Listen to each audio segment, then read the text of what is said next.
Can ciğer parem gel otur benim yanıma. Diyarbakır yiğidisin kanım benziyor kanıma. Can ciğer parem gel otur benim yanıma. Sen Antep'in aslanısın canın karışmış yanıma. Senden miydi benden miydi ondan mıydı ayrılığın sebebi? Can canandan ayrı kalmaz yandı gönül figanıma.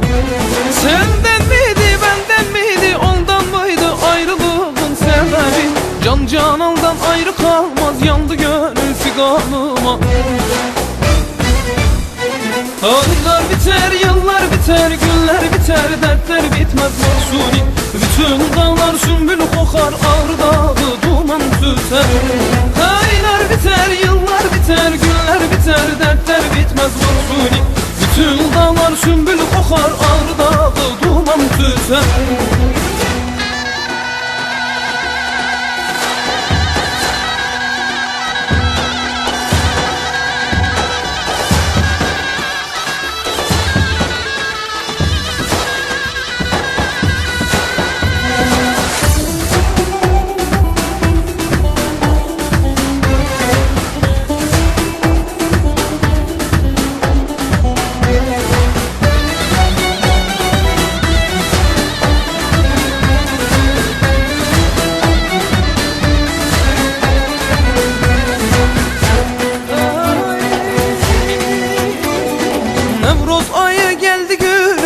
Yeşil giyin gidelim, kanı kanınan yomazlar gel gönülü bir edelim. Nevruz ayı geldi gülüm al yeşil giyin gidelim.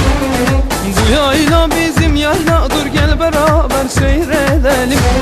Senden miydi benden miydi ondan mıydı ayrılığın sebebi? Can canandan ayrı kalmaz yandı gönül figanıma. Senden miydi benden miydi ondan mıydı ayrılığın sebebi? Can canandan ayrı kalmaz yandı gönül figanıma. Aylar biter yıllar biter günler biter dertler bitmez mahsuni. Bütün dağlar sümbül kokar ağrı dağı duman tüter. Aylar biter yıllar biter günler biter dertler bitmez mahsuni. Bütün dağlar sümbül kokar ağrı dağı duman tüter. Aylar biter yıllar biter günler biter dertler bitmez mahsuni. Bütün dağlar sümbül kokar ağrı dağı duman tüter. Aylar biter yıllar biter günler biter dertler bitmez mahsuni. Bütün dağlar sümbül kokar ağrı dağı duman tüter.